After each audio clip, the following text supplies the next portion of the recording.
Merci Benjamin d'être là. Bon, allez, pas trop déçu déjà par rapport à dimanche? Extrêmement déçu, mais la déception, ça fait marcher plus vite, ça fait courir plus fort, ça fait rebondir.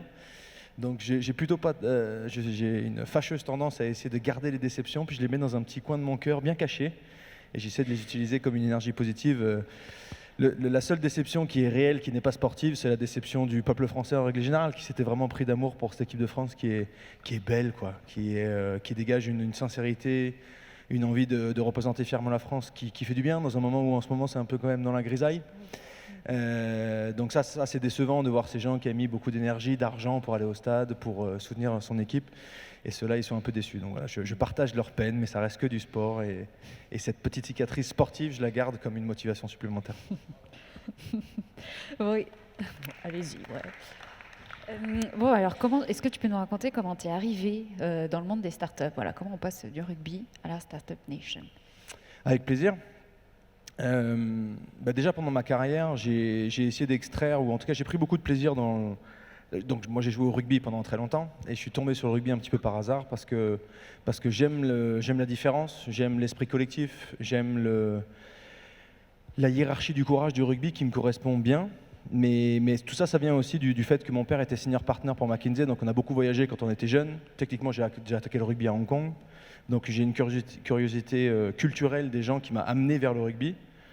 Et dans le rugby, pour moi, ou en tout cas le sport de haut niveau, les grandes leçons que j'ai eues, c'est que l'or du sport de haut niveau, c'est la force mentale des sportifs d'exception. Ce qui va faire la différence entre un bon joueur et un sportif d'exception, c'est pas forcément le talent, c'est vraiment la force dans la tronche. Et ce qui fait la différence entre des équipes qui vont performer et qui vont gagner une fois de temps en temps de celles qui vont créer des dynasties de victoires, c'est une culture de l'ultra-performance qui est pérennisée. Ça paraît très simple, c'est extrêmement compliqué. 1, 2, 1, 2. Oui, j'ai eu la chance de le vivre de l'intérieur. Et donc j'ai toujours été porté, pas par l'innovation, mais par les entrepreneurs, parce que je trouve que c'est les mêmes animaux, c'est les athlètes de la vraie vie, c'est des combattants résilients, charismatiques, avec les mêmes zones grises aussi, il ne faut pas se cacher. La différence entre l'ambition, la confiance en soi et l'arrogance, c'est une ligne qui est particulièrement fine. L'incapacité chronique à avoir un équilibre de vie pro-perso, c'est aussi un problème. Donc je ne dis pas que c'est que du rose, mais en tout cas ça m'interpellait parce que je trouvais que c'était deux univers qui étaient extrêmement similaires et qui se parlaient très peu. Pendant ma carrière, j'ai mis des petites billes en tant que BA, vraiment petite, histoire d'apprendre. Et à la fin de ma carrière, en juin 2019, je suis allé faire un MBA à Oxford parce que je voulais avoir une vision un peu...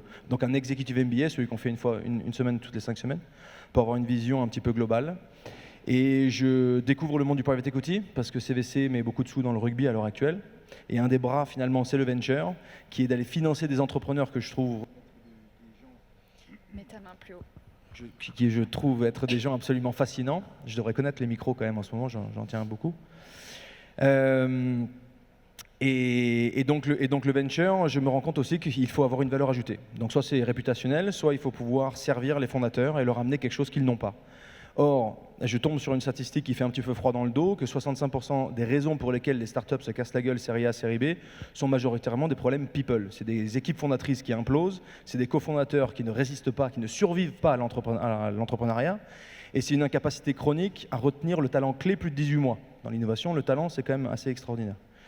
Et donc je je demande un rendez-vous avec un des partenaires avec lesquels techniquement moi j'étais associé, un partenaire d'un fonds venture français qui s'appelle Caporn, avec lequel techniquement moi j'étais associé dans une de mes participations. Ce partenaire, c'est Romain Vidal. Et donc le lien s'est fait comme ça. Lui, il voulait donner plus de sens à ce qu'il faisait et il voulait valoriser une source d'inspiration non traditionnelle, notamment par le sport. Moi, je voulais extraire le meilleur du sport, l'amener pour l'innovation avec une quête de sens, dans en plus un milieu qui en a besoin. Et voilà comment est née cette aventure et cet intéressement que j'ai au monde de l'innovation. Et donc là, avec Teampact, vous arrivez à fédérer pas mal de sportifs, mais j'imagine qu'au début, ça ne devait pas être simple d'aller les chercher quand même. Donc avec Teampact, on veut créer un moyen pour les sportifs qui ont envie d'impacter positivement le monde, d'investir leurs sous et leur temps dans l'innovation positive. Climat, santé, un tout petit peu d'éducation. C'est évidemment pas évident parce que je ne veux pas devenir gestionnaire de patrimoine des sportifs, très clairement. Tous les sportifs ne m'intéressent pas, sans être méchant. Par contre, des sportifs qui sont intéressés, qui ont envie de mettre les mains dans le cambouis, qui ont envie de passer ce qu'ils ont appris, qui ont une réelle motivation et une envie d'impacter positivement le monde, absolument. Un personnage comme Nico Karabatic, qu'on a la chance d'avoir comme associé carrément, il est carrément associé avec nous dans Teampact. C'est vraiment ça, sa motivation de trouver de l'innovation positive pour la situation climatique, c'est pas nous qui l'avons créé. Par contre, lui faire comprendre que quand je veux lui faire rencontrer Jean-Charles Samuelian, le fondateur d'Alan, et qui me dit mais je suis nul en informatique, j'ai rien à lui apprendre. Je dis bah, quand tu es triple champion olympique, 6 fois champion du monde, que tu n'as pas fait une saison de ta carrière sans même remporter un titre, ça s'appelle pérenniser la performance, ça s'appelle savoir filtrer les avis qui comptent, ça s'appelle résister à la pression, se relever de l'échec, etc., etc. Et Jean-Charles Samuelian qui me dit mais ça va pas du tout l'intéresser Nicolas, vraiment, parce que j'ai pas fait grand chose. Bon bah t'as monté une boîte qui est quand même assez solide et qui emploie beaucoup de gens, c'est une réussite entrepreneuriale. Et l'entrepreneuriat, c'est toujours des belles histoires à mon avis, parce que c'est des aventuriers et ça les sportifs adorent. Et donc ces rencontres-là finalement sont riches, parce que l'isolement du fondateur et l'isolement du sportif star, c'est la même chose.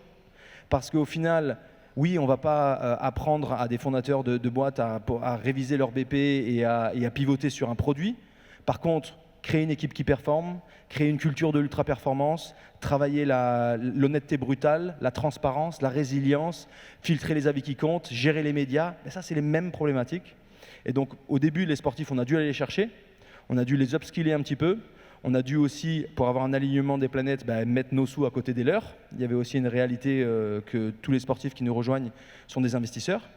Certains sont un peu incentivés avec un petit peu de charisme, mais personne n'est payé. Et ça, c'est déjà un mindset qui est quand même qu'il faut créer.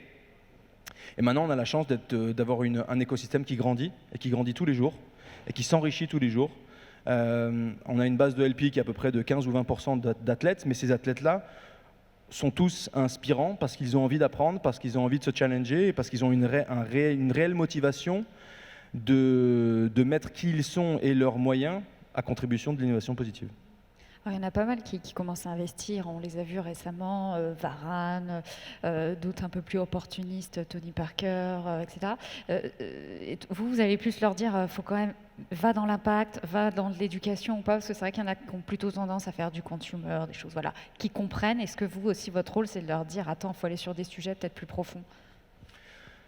Alors, on essaie de leur faire comprendre deux choses. D'une, que très clairement, le venture, c'est pas et pour n'importe qui ici, sauf quand c'est vraiment absolument votre métier, c'est pas 100% de votre gestion d'actifs. Ça reste quand même des zones évidemment très risquées, bien sûr, mais c'est de la création de valeur, c'est de la création de richesse, c'est de la prise de risque qui peut être mesurée, etc., etc. Ces sportifs-là, surtout, on a envie de leur faire comprendre que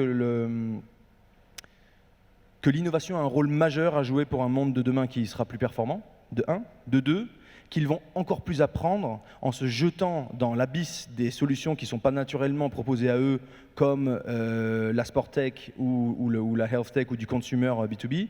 Et moi, j'aimerais qu'on soit capable, je ne fais pas de French bashing, mais qu'en France notamment, on soit capable d'extraire et de voir une valeur beaucoup plus significative au sport qu'à simplement leur pouvoir d'influence marketing ou leur pouvoir financier.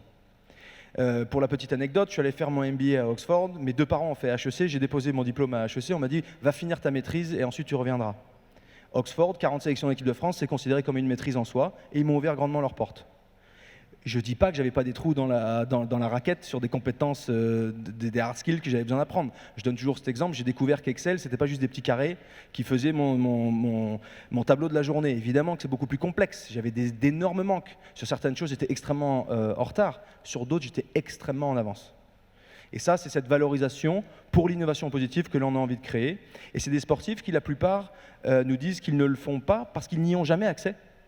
Parce qu'on les cantonne dans ces secteurs-là, peut-être par peur de les décevoir, de leur faire peur. C'est déjà très risqué le venture, qu'on a envie de leur donner un petit peu de certitude.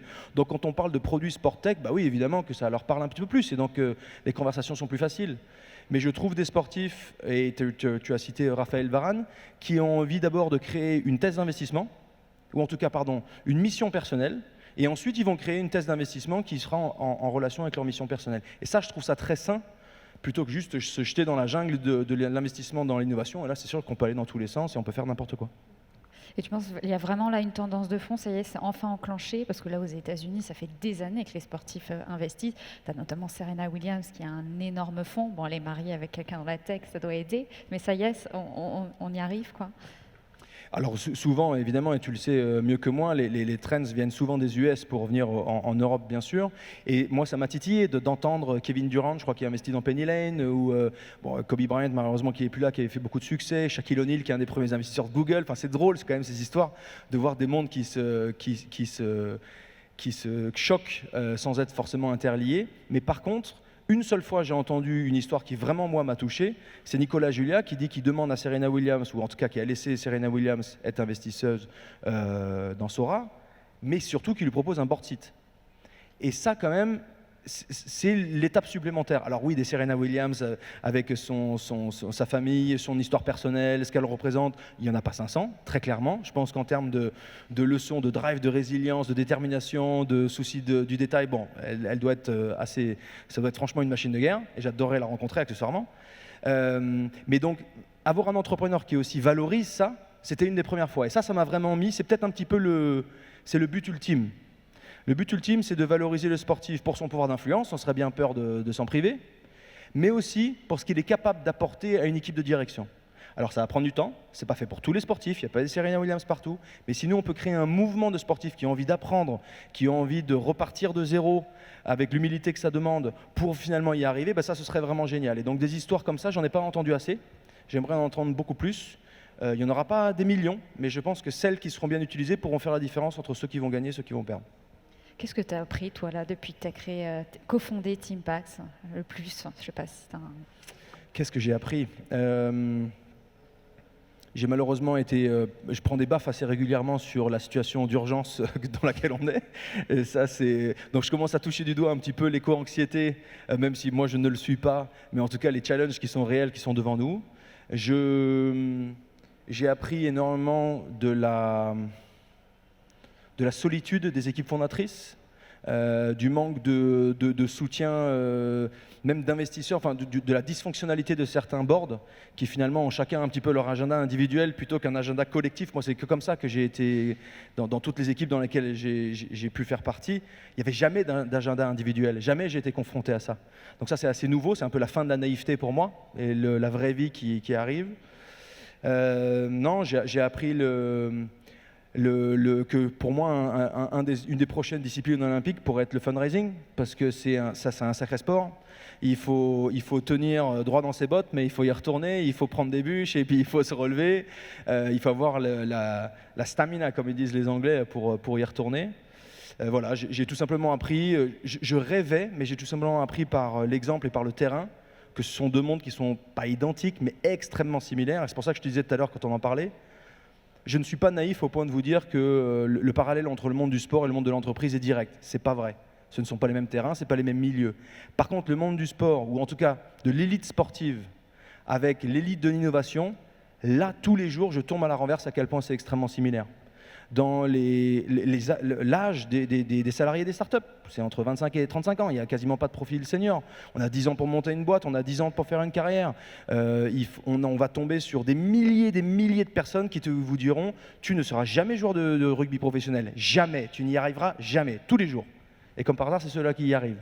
Et les fondateurs, c'est la même chose. Donc, je retrouve énormément plus de similarités. C'est pour ça que je suis tellement excité à l'idée de transposer ce que moi j'ai appris et ce que je valorise. Parce qu'en plus, je vois une similarité et une pertinence de performance absolument réelle. Et quand on rajoute la brique supplémentaire qui est l'impact, je ne vais pas sauver le monde, mais en tout cas, je vais essayer de faire avancer les choses dans le bon sens. Jusqu'ici, vous faisiez beaucoup de deal by deal, ce qu'on appelle ça. C'est quoi un peu la prochaine étape? La prochaine étape, c'est le fundraising. Donc, c'est pour notre premier véhicule. Pendant 1 an et demi, d'abord, on a eu la chance d'être suivi un peu comme une start-up. On a levé des sous pour nous, pour recruter l'équipe et pour se lancer avant même d'avoir fait nos premiers chiffres d'affaires. Par des entrepreneurs qu'on peut appeler des top execs, des C-level et des athlètes. Et ensuite, on a déployé notre boîte à outils. Donc, c'est vraiment ce que l'on met en place. D'abord, on va scorer la performance people de notre due diligence. C'est un truc qui nous différencie des autres. Après une due diligence VC normale, on va ouvrir le capot pour voir l'état du moteur, pour voir si les boîtes auront la capacité people à amener à bien leur mission.